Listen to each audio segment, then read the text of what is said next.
रहे हैं थर्मोडायनेमिक्स। क्या क्या पढ़ लिया? लास्ट वीडियो में क्या पढ़ा था?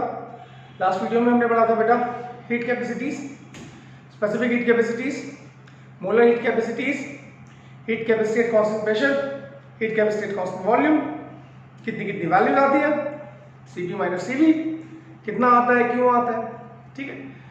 हीट कैपेसिटी को हम इंटरनल एनर्जी की चेंज के टर्म्स में कैसे लिख सकते हैं, एंथैल्पी के टर्म्स में कैसे लिख सकते हैं, वो सब हमने पढ़ा, ठीक। अब बेसिकली हम जो घुस गए हैं, आज से हम जो थर्मोडायनेमिक्स के अंदर अब नई चीज पढ़ने वाले हैं, दैट इज कॉल्ड थर्मोकेमिस्ट्री।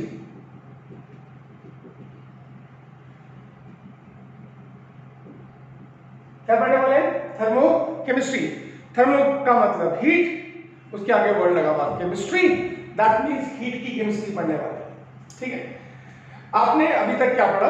आपने इंटरनल एनर्जी चेंज पढ़ा, ठीक है, यानी आपने पढ़ा डेल्टा ई, और आपने इसको बोला था heat supply to the system at constant volume. अब आपने पढ़ा डेल्टा एच, आपने पढ़ा क्यूपी, आपने बोला heat supply to system at constant pressure. ये सब आपने कर लिया, ठीक। अब हमें इस पे पढ़ना है एक्चुअली में जो हीट ऑफ रिएक्शन है ना, मतलब जो हीट चेंज हो रहा है between system and the surroundings, वो हमें पढ़ना है, ठीक है। आज हम शुरू करते हैं। पहला सबसे पहले जो टर्म मेरे पास आती है हीट ऑफ रिएक्शन, हीट और एंथैल्पी ऑफ रिएक्शन।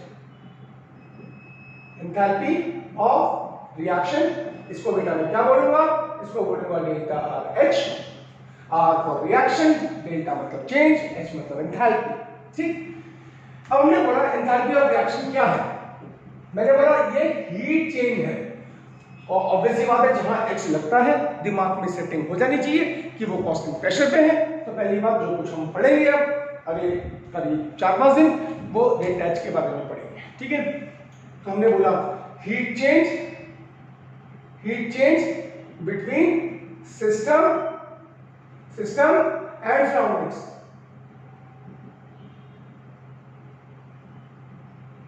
ठीक है, ड्यूरिंग अ फिजिकल और केमिकल चेंज। फटाफट बेटा ध्यान देना। मैंने बोला अब फिजिकल चेंज क्या? H2O सॉलिड है, आपने इसको हीट दी, H2O लिक्विड में कन्वर्ट हुआ, delta H plus 6 kilo joule. ये क्या है? What is this? हमने बोला कि सिस्टम से मतलब सॉलिड से लिक्विड, H2O सॉलिड यानी कि आइस, H2O लिक्विड यानी कि लिक्विड वाटर। जब सॉलिड आइस लिक्विड वाटर में कन्वर्ट हुई तो डेल्टा H पॉजिटिव, पॉजिटिव मतलब हीट अंदर आई मतलब एंडोथर्मिक हीट, ठीक है। तो ये फिजिकल प्रोसेस समझ में आया, ठीक है। अब हमने बोला केमिकल प्रोसेस मतलब क्या? हमने बोला HCl है प्लस NaOH है, ठीक है। फिर हमने बोला NaCl बना प्लस H2O बना, तो क्या हुआ? केमिकल चेंज हुआ। मैंने बोला डेल्टा आर एच ये 57 माइनस 57.1 किलो जूल। इसका मतलब क्या हुआ? जब केमिकल रिएक्शन हुआ तो हीट नेगेटिव है, इसका मतलब एनर्जी बाहर निकली। इसको बोलते हैं एंडोथर्मिक, इसको बोलते हैं एक्सोथर्मिक, ठीक है। अब इसी के ऊपर आ रहे हैं हम एंडोथर्मिक और एक्सोथर्मिक। अभी सिर्फ मेरा कहने का मतलब क्या था कि हमने बोला फिजिकल चेंज, हमने बोला केमिकल चेंज, हीट अंदर भी आ सकती है बाहर भी आ सकती है। पहला तो यहां तक समझ में आया है ना? तो हमने क्या बोला? एंथैल्पी ऑफ रिएक्शन का मतलब क्या कि हमने बोला चाहे वो फिजिकल प्रोसेस हो चाहे वो केमिकल प्रोसेस हो, उसमें हीट चेंज जो भी होगा उसको हम एंथैल्पी ऑफ रिएक्शन बोलेंगे। एग्रीड? यहां तक आ गया? गुड। हमने बोला चलो थोड़ा सा और आगे चलते हैं।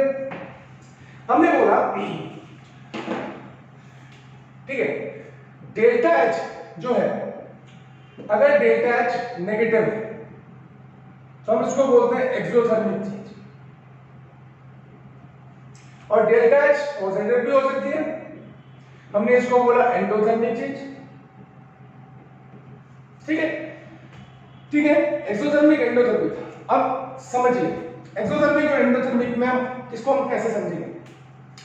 एक्सोथर्मिक में हीट बाहर निकली, तो सपोज मेरे पास ये रिएक्शन था A2 plus B2 gives you 2AB, ये रिएक्शन। अब हमने बोला इसको अलग से अगर लिखेंगे एक्सोथर्मिक को तो हम लिखेंगे डेल्टा एच नेगेटिव, ठीक है। और अगर रिएक्शन के साथ लिखेंगे तो यहाँ लिखेंगे डेल्टा एच। आर मतलब रिएक्शन, रिएक्शन के साथ लिखेंगे तो यहाँ लिखना पड़ेगा प्रोडक्ट्स के साथ कि प्रोडक्ट्स के साथ हीट बाहर निकली। पर अगर हम प्रोडक्ट्स के साथ नहीं लिखेंगे तो हमें अलग से लिखना पड़ेगा डेल्टा एच नेगेटिव। क्या लिखना पड़ेगा? डेल्टा एच नेगेटिव, ठीक। अब हो सकता है C2 plus D2 gives you 2CD और इसके लिए डेल्टा एच जो आ रही है वो डेल्टा एच पॉजिटिव है, ठीक। इसका मतलब क्या? इसका मतलब क्या? एनर्जी रिलीज्ड, एनर्जी रिलीज्ड, ठीक है। अब सोचो जब A2 और B2 आपस में रिएक्ट कर रहे हैं, ध्यान से सुनना इस लाइन में, ठीक है। डेल्टा एच नेगेटिव है, इसका मतलब क्या? प्रोडक्ट्स की एंथैल्पी यानी कि प्रोडक्ट्स जो है वो लेस एनर्जी वाले हो गए। क्या हो गए? लेस एनर्जी, और लेस एनर्जी मतलब मोर स्टेबिलिटी। इस लाइन को पकड़ लो बेटा, बहुत कुछ क्लियर हो जाएगा, ठीक है। यानी कि हमने बोला जब A2 और B2 आपस में रिएक्ट करके 2AB बनाया, हीट बाहर निकली यानी कि एनर्जी रिलीज, इसको बोला एक्सोथर्मिक चेंज, ठीक। इसका मतलब क्या हुआ? हीट बाहर निकल गई तो प्रोडक्ट्स की हीट कम हो गई यानी कि प्रोडक्ट्स मोर स्टेबल हो गए। समझ में आया? इसका मतलब यहाँ पे क्या है? अगर हम इसको बोले हीट बाहर निकल रही है यानी कि इनकी एनर्जी क्या थी? रिएक्टेंट्स जो है वो मोर एनर्जी वाले हैं और ये लेस स्टेबल हैं। अभी फिलहाल इतना देखो बेटा, क्या मैं इसको बॉन्ड एनर्जी की टर्म्स में भी बता सकता हूं, पर अगर मैं अभी सब कुछ बता दूंगा तो आपको बहुत कंफ्यूजन हो जाएगा क्योंकि आपने भी बहुत सारी टर्म्स नहीं पढ़ी है, ठीक है बच्चों।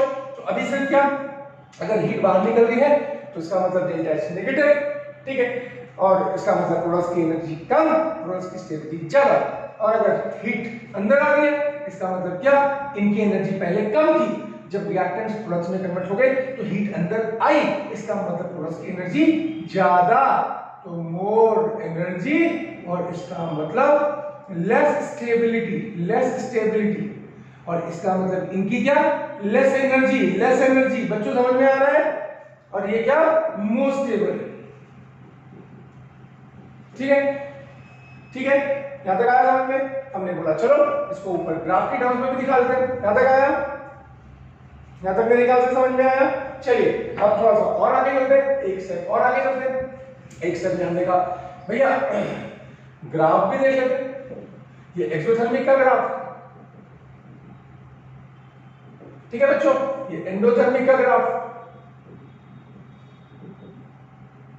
दिखाई दे रहा है, ये आ भी रहा है कि नहीं आ रहा है, ठीक है। चलिए अब यहाँ पे ग्राफ किसके बीच में प्लॉट करेंगे? हमने बोला भैया यहाँ पे एनर्जी है, यहाँ पे आप पाथ ऑफ रिएक्शन बोल लो, रिएक्शन कोऑर्डिनेट बोल लो, मतलब जब रिएक्टेंट्स प्रोडक्ट्स में कन्वर्ट हो रहे हैं तो एनर्जी का क्या, इसको रिएक्शन कोऑर्डिनेट बोल लो, ठीक है। यहाँ पे एनर्जी है, यहाँ पे वही रिएक्शन कोऑर्डिनेट, ठीक है बच्चे, ठीक है।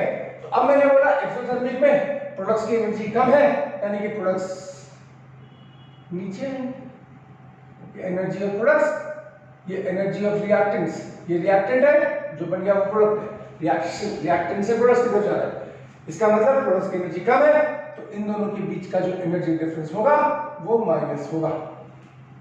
समझ में आया? ठीक है। अब अगर मैं एंडोथर्मिक की बात करूं तो एंडोथर्मिक का मतलब क्या, इनकी एनर्जी कम होगी रिएक्टेंट्स की एनर्जी कम, प्रोडक्ट्स की एनर्जी ज्यादा। ये EP एनर्जी ऑफ प्रोडक्ट्स, ये ER एनर्जी ऑफ रिएक्टेंट्स, और इन दोनों के बीच का जो एनर्जी डिफरेंस है वो पॉजिटिव आएगा। चलो यहां पे समझ में आया? तो मेरे ख्याल से एक्सोथर्मिक और एंडोथर्मिक समझ में आया बच्चों? बस याद क्या करना है, एक्सोथर्मिक में एनर्जी बाहर निकलेगी तो प्रोडक्ट्स की एनर्जी कम हो जाएगी, और एनर्जी कम हो जाएगी यानी कि वो मोर स्टेबल हो जाएंगे। मैं इसको बॉन्ड एनर्जी की टर्म्स में बोल सकता हूं, मैं खुद अपने आप को रोक रहा हूं कि नहीं बोला जाए, नहीं तो आप कंफ्यूजन हो जाएंगे, ठीक है। और एंडोथर्मिक में क्या, हीट अंदर आ रही है मतलब क्या, प्रोडक्ट्स जब बनेंगे तो हीट अंदर आएगी तो फोर्स की एनर्जी बढ़ जाएगी, रिएक्टेंस की एनर्जी कम हो जाएगी। तो मेरे ख्याल से एक्सोथर्मिक और एंडोथर्मिक क्लियर हो गया। अब हम सेकंड पार्ट पे आते हैं। ठीक है बच्चों, अब हम सेकंड पार्ट में क्या पढ़ेंगे, 2 मिनट में। चलो बच्चों सेकंड पार्ट पे आते हैं इसके। अब हमने बोला standard enthalpy change, standard enthalpy change. ठीक है, किसी भी रिएक्शन का enthalpy change at 298 Kelvin and 1 bar pressure। ठीक है, 298 Kelvin and 1 bar pressure when the reactants and products are in their standard states। Term समझनी है बेटा। अब देखो स्टैंडर्ड एंथैल्पी चेंज को मैं बोल देता हूं, बहुत आसान है कि जब आप एक रिएक्शन, जैसे हमने बोला कार्बन की स्टैंडर्ड स्टेट को बोलते हैं जिसमें वो सब्सटेंस, जैसे फॉर एग्जांपल मैंने बोला, चलो मैं इस कार्बन नहीं लेता, H2 gas, O2 gas, H2O लिक्विड। अब मैंने जानबूझ के ये लिया ताकि आपको समझने में आसानी हो। अच्छा मुझे बताओ कि हाइड्रोजन जो गैस है, अगर मैं हाइड्रोजन गैस को 298 केल्विन पे रखूंगा, मतलब हाइड्रोजन को, मैं गैस नहीं लिख रहा हूं, ठीक है, हाइड्रोजन कुछ भी हो सकता है, सॉलिड भी हो सकता है, लिक्विड भी हो सकता है, गैस भी हो सकता है। अब बच्चों बोलेंगे नहीं सर हाइड्रोजन तो गैस होता है, हाइड्रोजन को कूल करोगे तो क्या होगा, पहले वो लिक्विड में कन्वर्ट होगा और कूल करोगे तो सॉलिड में कन्वर्ट होगा। तो हाइड्रोजन कुछ भी हो सकता है। अभी हम ये बोल रहे हैं, अगर मैंने बोला 298 केल्विन पे और 1 बार प्रेशर, ठीक है, हाइड्रोजन किस फॉर्म में यूज करेगा, गैस, तो इसको बोलेंगे स्टैंडर्ड स्टेट ऑफ हाइड्रोजन। ठीक है, 298 केल्विन प्रेशर पे, 298 केल्विन टेंपरेचर पे और 1 बार प्रेशर पे O2 कैसे एग्जिस्ट करेगा, गैस, तो हम बोलेंगे स्टैंडर्ड स्टेट ऑफ ऑक्सीजन। ठीक, 298 केल्विन और 1 बार प्रेशर पे H2O कैसे एग्जिस्ट करेगा, 25 डिग्री सेल्सियस पे H2O कैसा होता है, लिक्विड, तो हम बोलेंगे इसकी स्टैंडर्ड स्टेट।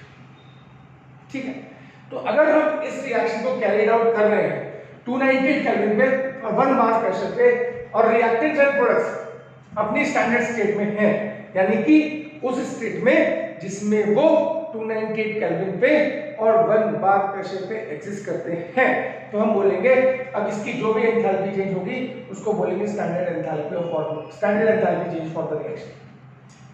पर अगर मैं बोलूं ये रिएक्शन है, H2 गैस है, हाफ O2 गैस है, पर सपोज H2O गैस बन रहा है, तो ये इसकी स्टैंडर्ड स्टेट नहीं है।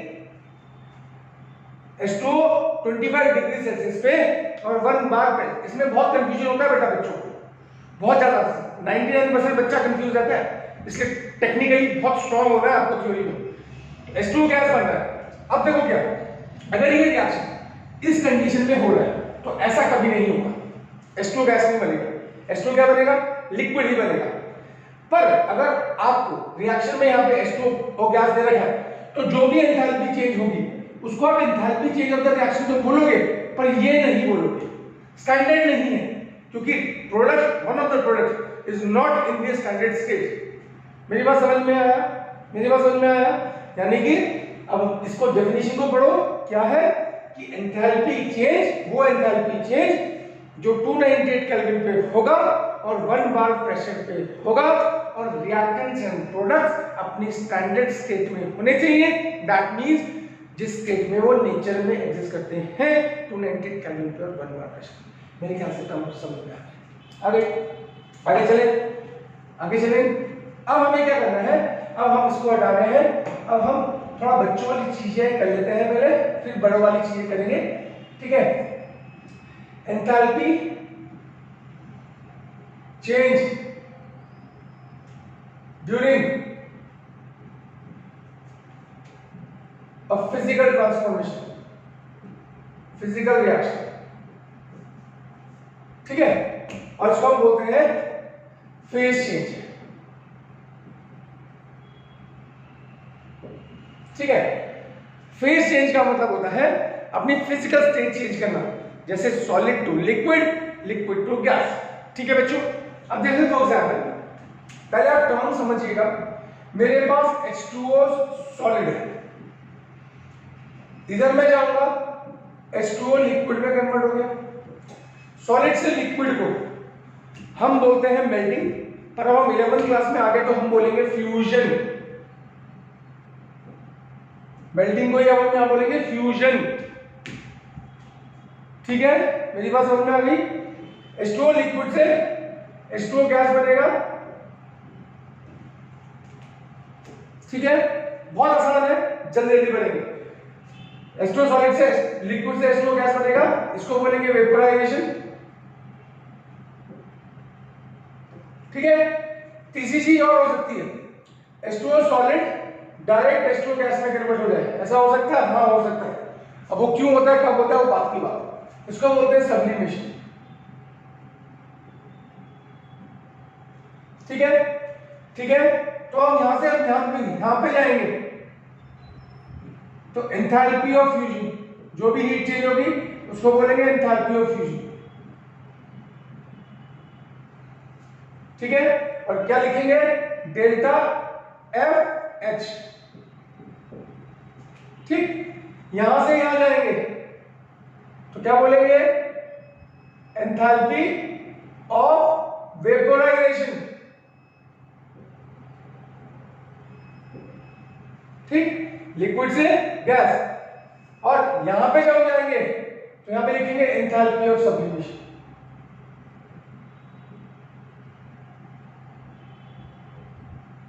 ठीक है, तो एंथैल्पी ऑफ फ्यूजन क्या, अगर मैं बोलूं delta H not, delta H क्या, ठीक है, enthalpy change when 1 mole of solid changes into liquid at its melting point। पढ़िए इसको ध्यान से भाई। H2O सॉलिड जब H2O लिक्विड में कन्वर्ट होगा, H2O सॉलिड जब H2O लिक्विड में कन्वर्ट होगा तो कौन से टेंपरेचर पे होगा, फिक्स टेंपरेचर 298 का, oh sorry 273 kelvin, the melting point of ice. ठीक, H2O लिक्विड, अब मैं बोलूंगा ये क्या है, enthalpy of formation, sorry enthalpy of fusion.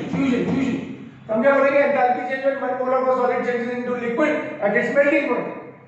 ठीक है, ऐसे एंथैल्पी ऑफ वेपोराइजेशन को क्या बोलेंगे, enthalpy change when 1 mole of liquid changes into vapors at its boiling point।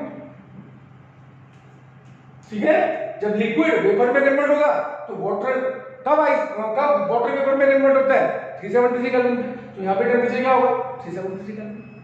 ठीक है, तीसरा डेल्टा सब्लिमेशन एच, तो हम बोलेंगे enthalpy change when 1 mole of solid directly changes into liquid।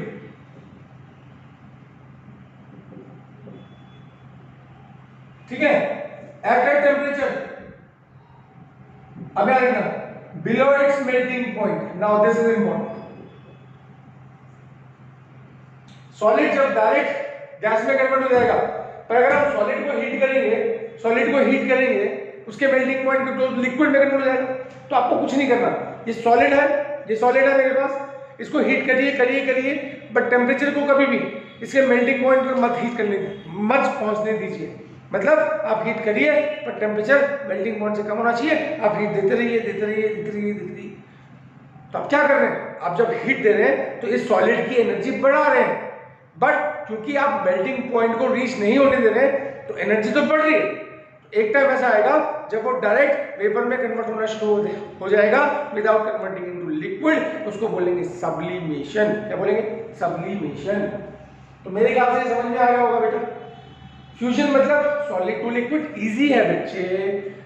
ठीक है, वेपोराइजेशन मतलब लिक्विड टू गैस, और सब्लिमेशन मतलब solid to gas direct without converting into liquid. ठीक है ना बच्चों। तो मैंने क्या बोला, मैंने बोला ये 3 टर्म्स।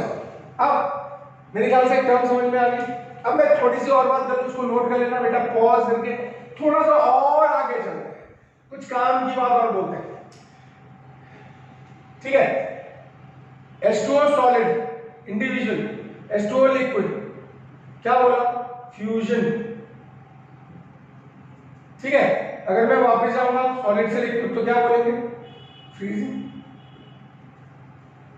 ठीक है, अब फॉरवर्ड प्रोसेस में जितनी हीट लगेगी, बैकवर्ड प्रोसेस में उतनी ही हीट बाहर निकलेगी, यानी कि delta fusion H is equal to delta freezing H। But forward में अगर पॉजिटिव है तो बैकवर्ड में क्या हो जाएगी? नेगेटिव। भाई अगर सपोज H2O सॉलिड को जब हम H2O में हीट दे रहे हैं तो डेल्टा फ्यूजन H जो है वो है +6 किलो जूल। ऑब्वियसली बात है हीट देनी पड़ेगी, तो बैकवर्ड में क्या हो जाएगा? -6 किलो जूल। टेम्परेचर सेम होना चाहिए, टेम्परेचर सेम होना चाहिए, टेम्परेचर चेंज नहीं करो। आ गया? यानी कि फॉरवर्ड रिएक्शन के लिए अगर हीट पॉजिटिव है तो बैकवर्ड रिएक्शन के लिए हीट नेगेटिव हो जाएगी। ठीक है, ऐसे ही दूसरे पे आते हैं, ये पहला पार्ट था। दूसरे पार्ट पे आते हैं, H2O liquid to H2O gas, इसको क्या बोलते हैं? वेपोराइजेशन। तो रिवर्स प्रोसेस को क्या बोलेंगे? कंडेंसेशन। पता है ना? कंडेंसेशन, कंडेंसेशन, गैस को लिक्विड में कन्वर्ट करना, दैट्स कॉल्ड कंडेंसेशन। ठीक है, तो अब हम क्या बोलेंगे? डेल्टा वेपोराइजेशन H, ठीक है, is equal to delta condensation H। But ये क्या है? ऑब्वियसली बात है पानी को उबालना है भाई, पानी को गैस में कन्वर्ट करना है, तो ये क्या होगी? पॉजिटिव। तो ये क्या हो जाएगी? मेरी बात समझ में आ रही है? हाँ यार, ऐसी तीसरी प्रोसेस के लिए हो जाएगी, पर ये बहुत ज्यादा इंपॉर्टेंट नहीं है बेटा। ठीक है, बहुत ज्यादा, बस टर्म्स पता होना चाहिए कि what is enthalpy of fusion, what is enthalpy of evaporation, what is enthalpy of sublimation, ये आपको पता होना चाहिए। यहां तक आ गया? अब हम आते हैं enthalpy change during a chemical reaction. Now this is most important बेटा। मोस्ट इंपॉर्टेंट क्यों है? अब आप क्या कर रहे हैं? थर्मोकेमिस्ट्री के सबसे बड़े लॉ, थर्मोकेमिस्ट्री के सबसे बड़े लॉ जिसका नाम है हेस्ट लॉ, जो कि जेईई नीट में सब जगह आता है, उसकी एप्लीकेशंस के ऊपर क्वेश्चंस आते हैं, तो आप उसकी तैयारी कर रहे हैं। ठीक है, ठीक है, बता दो पेज चेंज सबसे इजी टॉपिक था इसलिए मैंने जल्दी निपटा दिया। ठीक है, अब आते हैं वापस जो बड़े टॉपिक है बेटा, उनका time enthalpy changes during a chemical reaction. अब आपको इसमें बहुत सारी टाइप की एंथैल्पीज पढ़नी पड़ेगी। Sometimes it looks boring, but वो बोरिंग नहीं है बेटा। अगर कोई मेरी बात ध्यान से सुन रहे हैं तो आप ध्यान दीजिएगा, इसमें आपको टेक्निकली बहुत साउंड होना पड़ेगा, क्योंकि यहाँ पे लैंग्वेज बेस्ड न्यूमेरिकल आते हैं, फॉर्मूला बेस्ड नहीं आते। If you are not very very sound, अगर आपका थ्योरेटिकल बैकग्राउंड बहुत स्ट्रांग नहीं है तो फिर आप न्यूमेरिकल में 100% फंसेंगे, जो कि मैं नहीं चाहता। समझ में आया? ठीक है, तो एंथैल्पी ऑफ रिएक्शन आपने पढ़ ली, तो सबसे पहले टर्म आते हैं enthalpy of formation.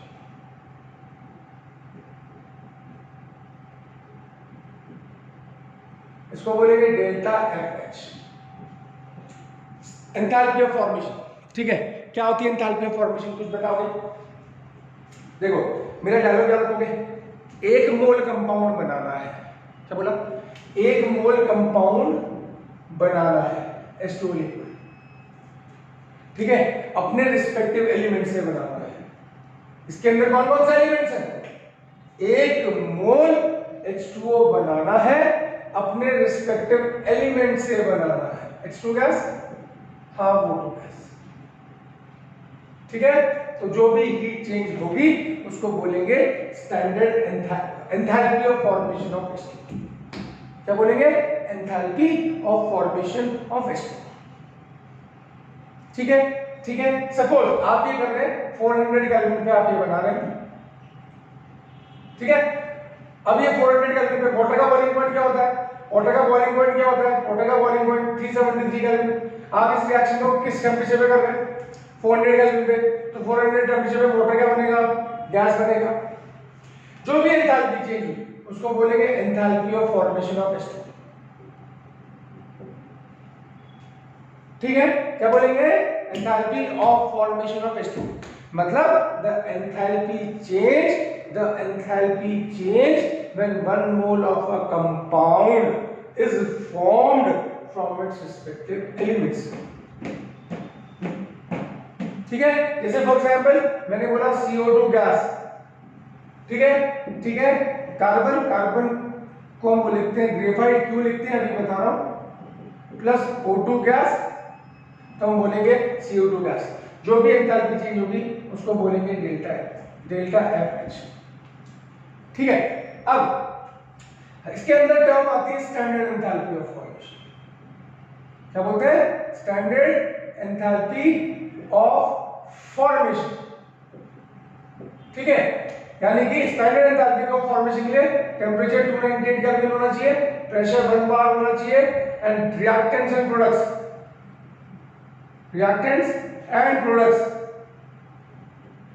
should be in their standard states। अब ये टर्म समझ में आ रही है आपको? स्टैंडर्ड स्टेट्स का मतलब क्या? स्टैंडर्ड स्टेट्स का मतलब है बेटा जिस स्टेट में वो नेचर में एग्जिस्ट करेंगे 298 केल्विन और 1 बार में। ये बेस्ट एग्जांपल है। जैसे अगर मैं इस रिएक्शन को 20 टेंपरेचर जो है मेरे पास 25 डिग्री सेल्सियस है, प्रेशर जो है वो 1 बार है, तो क्या होगा? H2 गैस होगी इस कंडीशन में, O2 भी गैस होगी इस कंडीशन में, पर H2O क्या होगा? लिक्विड होगा, क्योंकि 25 डिग्री सेल्सियस पे H2 लिक्विड होता है। तो अब जो भी एंथैल्पी चेंज होगी, सपोज x किलो जूल है, ठीक है, तो हम बोलेंगे स्टैंडर्ड एंथैल्पी ऑफ फॉर्मेशन। क्या बोलेंगे? Standard enthalpy of formation of water. ठीक है, समझ में आया? जैसे सी कार्बन की स्टैंडर्ड स्टेट होती है ग्रेफाइट, यानी कि कार्बन जो आपने रिएक्टेंट लिया वो अगर अपनी स्टैंडर्ड स्टेट में है, क्योंकि कार्बन 298 केल्विन और 1 बार प्रेशर पे ग्रेफाइट की फॉर्म में एग्जिस्ट करता है। बच्चे बोलते हैं सर डायमंड की फॉर्म में भी तो एग्जिस्ट करता है, कोक चारकोल की फॉर्म में भी तो स्टेबल करता है, एग्जिस्ट करता है। तो हमने बोला नहीं, हम बोलते हैं कार्बन की जितनी भी बहुत सारी एलोट्रॉपिक फॉर्म्स बोलते हैं इनको, उनमें हमने कार्बन ग्रेफाइट को स्टैंडर्ड स्टेट लिया है। यानी कि हम ये मानते हैं कि 298 केल्विन पे और 1 बार प्रेशर पे कार्बन ग्रेफाइट की फॉर्म में होगा, O2 गैस की फॉर्म में होगा, CO2 गैस की फॉर्म में होगा। तो जो भी एंथैल्पी चेंज होगी, जैसे सपोज मैंने बोला -395 किलो सपोज, तो उसको बोलेंगे स्टैंडर्ड एंथैल्पी ऑफ फॉर्मेशन। तो मेरे ख्याल से एंथैल्पी ऑफ फॉर्मेशन समझ में आया? किसी भी टेम्परेचर पे या प्रेशर पे, क्या बोला? किसी भी टेम्परेचर पे या प्रेशर पे जब एक मोल कंपाउंड बनाते हो, उसके रिस्पेक्टिव एलिमेंट से बनाते हो, तो उसको एंथैल्पी ऑफ फॉर्मेशन बोलते हैं। पर अगर आप उसी कंपाउंड को 298 केल्विन पे और 1 बार प्रेशर में बनाते हो उसके रिस्पेक्टिव एलिमेंट से, ठीक, और वो अपनी स्टैंडर्ड स्टेट में होते हैं, तो उसको हम स्टैंडर्ड एंथैल्पी ऑफ फॉर्मेशन बोलते हैं। समझ में आ गया? ठीक है, तो अब मैंने बोला जो ज्यादातर हमें यूज करना है वो एंथैल्पी नहीं करना है, हमने बोला स्टैंडर्ड। जो यूज में आएगा वो आएगा standard enthalpy of formation delta H not. तो मैं क्या बोलूंगा? The enthalpy change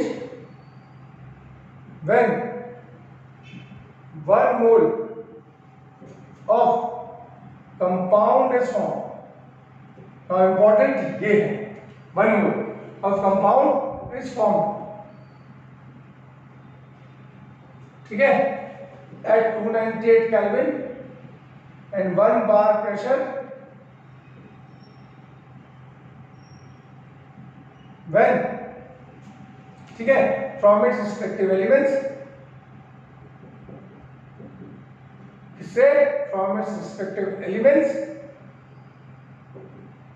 in their standard state। आपको ये समझ में आ रहा है? स्टैंडर्ड स्टेट का मतलब समझ में आ रहा है? वो स्टेट जिसमें वो सब्सटेंस एग्जिस्ट करेगा 298 केल्विन पे और 1 बार प्रेशर पे। यहाँ तक आया? ठीक है, अब एक चीज और बेटा, ये 1 मोल के लिए होता है, ठीक है। जैसे फॉर एग्जांपल मैंने बोला अमोनिया। अब अमोनिया का रिएक्शन जब मैं कराता हूं N2 gas plus 3H2 gas gives you 2NH3 gas। ठीक है, ये रिएक्शन हो रहा है टेम्परेचर 298 केल्विन पे, प्रेशर 1 बार है। ठीक है, अब डेल्टा आर डेल्टा एफ इसको बोलेंगे एफ, एफ मतलब formation, H not standard state है इसलिए नॉट लगेगा, ये -92.2 kJ।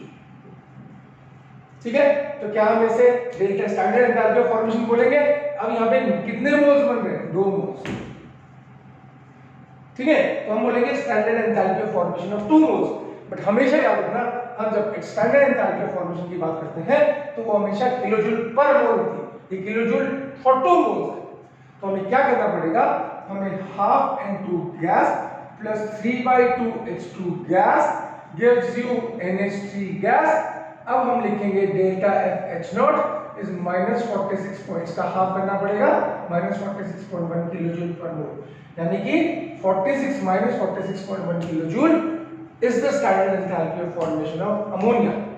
-92.2 kilojoule is the standard enthalpy of formation for 2 moles. But definition में कितना है, 1 मोल है, तो हमें हमेशा standard enthalpy of formation 1 मोल के लिए निकालनी चाहिए। आ गई दूसरी बात, यहाँ तक आ गया, ये क्लियर कर लिया, हटा दो उसको। अब यहाँ देखना, अब मेरे पास एक और टर्म है कि standard enthalpy of formation, standard enthalpy of formation direct लिख दो, delta H F not for elements in the standard state, standard state is 0। मतलब क्या, ठीक है, एलिमेंट का कंपाउंड का, ये कंपाउंड है, ये कंपाउंड है, ये एलिमेंट्स है। ठीक है, मतलब क्या, अब देखो समझो, ये टर्म हो गई, समझो कार्बन नेचर में किस फॉर्म में एग्जिस्ट करता है, सी ग्रेफाइट, ये इसकी स्टैंडर्ड स्टेट है, तो इसका डेल्टा एफ एच नॉट क्या होगा, 0। नाइट्रोजन किस फॉर्म में एग्जिस्ट करता है, N2 गैस, तो इसका डेल्टा एच एफ नॉट क्या होगा, 0। ऑक्सीजन किस फॉर्म में एग्जिस्ट करता है, O2 गैस, इसका स्टैंडर्ड एंथैल्पी ऑफ फॉर्मेशन क्या होगा, 0। एलिमेंट का 0 होगा, कंपाउंड का नहीं होगा 0, कंफ्यूज मत होना बेटा इसमें। एलिमेंट का 0 होगा, कंपाउंड का नहीं होगा 0। ठीक है, एलिमेंट का 0 होगा, कंपाउंड का नहीं होगा 0। ठीक है, जैसे सोडियम किस फॉर्म में एग्जिस्ट करता है, Na सॉलिड, तो इसका डेल्टा एफ एच नॉट कितना होगा, 0। सल्फर किस फॉर्म में एग्जिस्ट करता है, अब देखो, अभी आपको नहीं पता तो एसिड, और इसकी स्टैंडर्ड स्टेट को बोलते हैं रोम्बिक, तो सल्फर रोम्बिक का delta F H not 0। Phosphorus किस फॉर्म में एग्जिस्ट करता है, P4, इसको बोलते हैं व्हाइट फास्फोरस, नेचर में इस फॉर्म में एग्जिस्ट करता है, तो इसका डेल्टा एफ एच नॉट 0 होगा। पर फास्फोरस की दूसरी फॉर्म है P4, ये रेड है, रेड फास्फोरस भी आता है, इसका डेल्टा एच एफ नॉट 0 नहीं होगा। जो अब आप बच्चे कंफ्यूज, सर हमें कैसे पता, आपको गिवन रहेगा बेटा, आप टेंशन क्यों ले रहे हैं। ठीक है, तो एलिमेंट का स्टैंडर्ड एंथैल्पी ऑफ फॉर्मेशन 0 रहेगा। आता है आगे, ठीक है, दूसरी चीज क्लियर होगी। अब तीसरी चीज, ठीक, delta F H naught can be used to calculate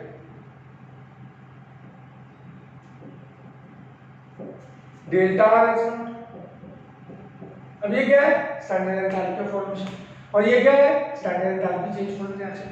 आप इसकी हेल्प से ये निकाल सकते हैं, कैसे, delta is not standard enthalpy change, पूरे रिएक्शन का जो एंथैल्पी चेंज है that is delta H not. कैसे निकालेंगे, summation of delta F H not of products. मतलब अगर हमें कोई भी रिएक्शन गिवन है, उसमें प्रोडक्ट्स की standard enthalpy of formation given है और रिएक्टेंट्स की standard enthalpy of formation given है, ये क्या है, ये रिएक्टेंट्स है। मतलब अगर हमें सपोज मैं रिएक्शन देता हूं, A2 plus B2 gives you 2AB, agreed. ध्यान देना, delta F H not given है, इसकी है 100 किलोजूल, हाइपोथेटिकल फिगर ले लो, इसकी है 200 किलोजूल, इसकी है 400 किलोजूल।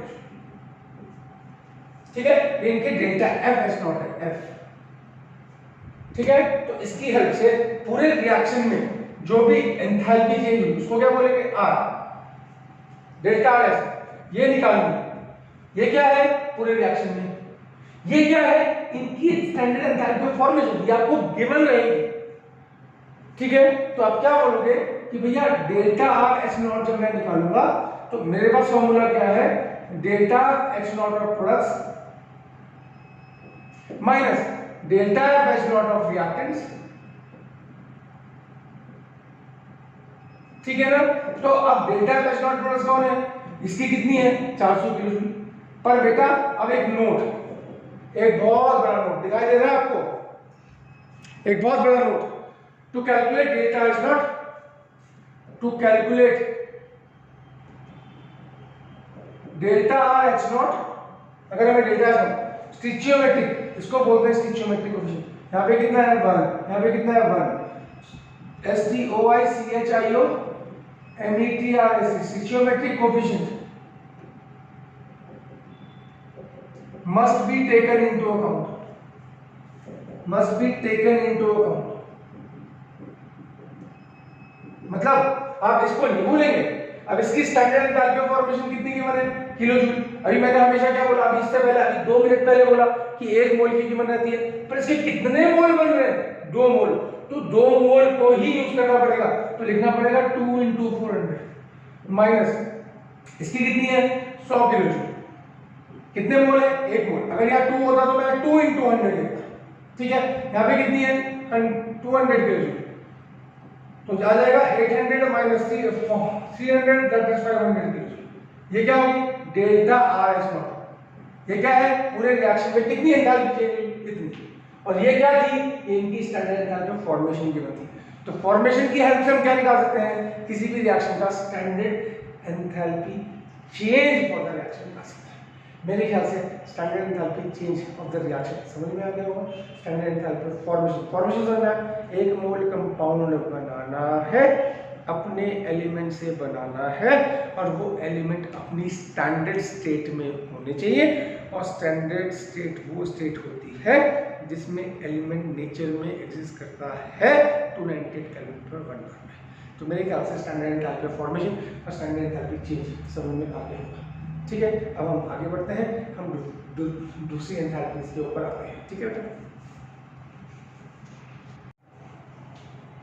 चलिए बच्चों अब हम नेक्स्ट आ जाते हैं, एक और 3 एंथैल्पीज आज हम पढ़ लेते हैं, फिर नेक्स्ट वीडियोस में बाकी एंथैल्पीज पढ़ेंगे, ठीक है बच्चे। दूसरी मेरे पास है standard enthalpy of combustion, standard enthalpy of combustion, ठीक है।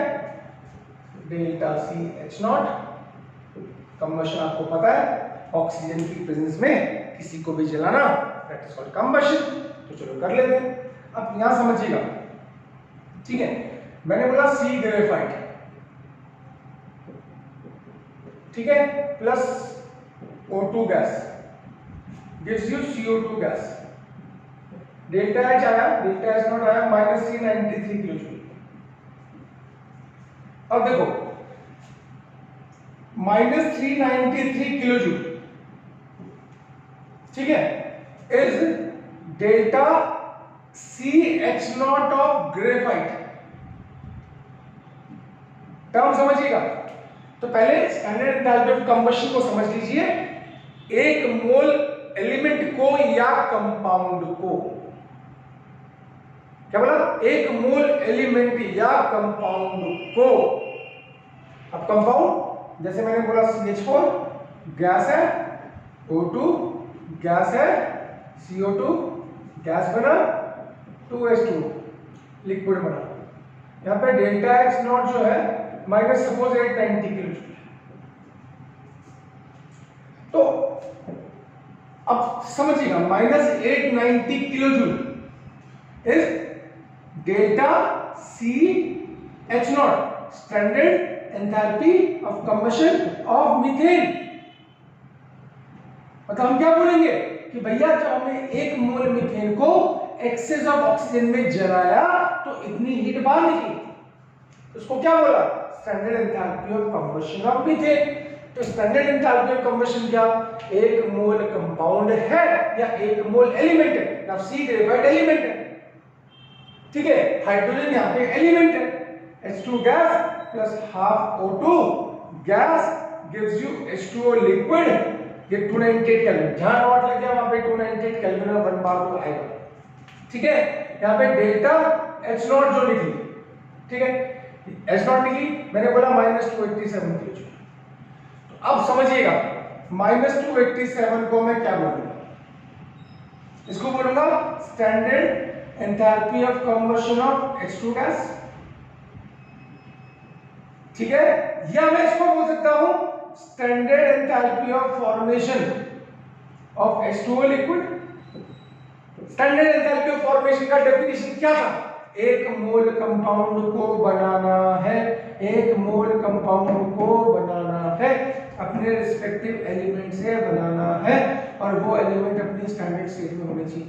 तो ये जो इक्वेशन है ये मेरी, इसको भी कंबशन किसका हुआ, हाइड्रोजन का, फॉर्मेशन किसका हुआ, H2O का, तो इसको हम बोल सकते हैं कि ये जो -287 किलो जूल आया, इसको standard enthalpy of combustion of hydrogen बोल सकते हैं, साथ ही इसको standard enthalpy of formation of water बोल सकते हैं, साथ ही इसको standard enthalpy change for the reaction बोल सकते हैं।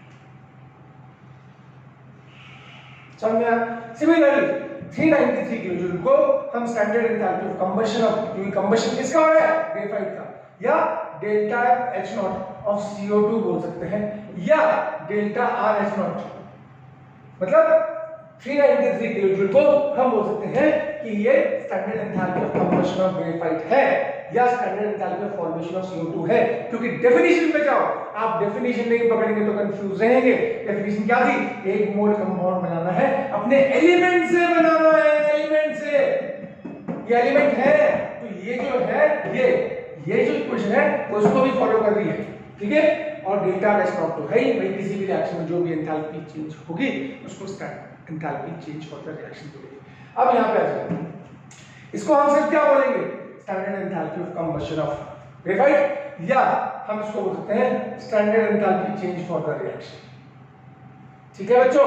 पर हम इसको कतई नहीं बोल सकते कि भैया ये जो 890 किलो जूल है ये 1 मोल CO2 और 2 मोल H2O की एंथैल्पी ऑफ फॉर्मेशन है, नहीं, क्योंकि यहाँ CO2 और H2O बन जरूर रहा है, पर डेफिनेशन क्या है कि अपने एलिमेंट से बनना चाहिए। क्या ये एलिमेंट से बन रहा है, नहीं बन रहा है, ये तो दो कंपाउंड से बन रहा है भाई, CH4 का कंबशन हो रहा है तब जाके CO2 और H2O बन रहा है।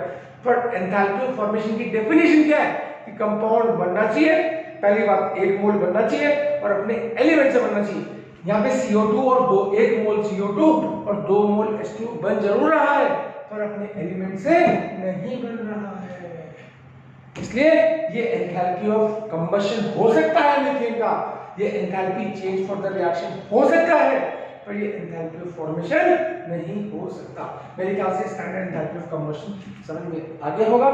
1 मोल एलिमेंट लो या 1 मोल कंपाउंड लो, उसका कंबशन करो in the presence of excess of oxygen, जो भी हीट बाहर निकलेगी, इसमें जनरली हीट बाहर ही निकलेगी, यानी कि कंबशन में डेल्टा H0 डेल्टा CH0 वो हमेशा नेगेटिव ही मिलेगी आपको। समझ में आ गया, कंबशन में डेल्टा H0 ये जो होती है ये जनरली आपको नेगेटिव ही मिलती है। पता मेरी बात से समझ में आ गया।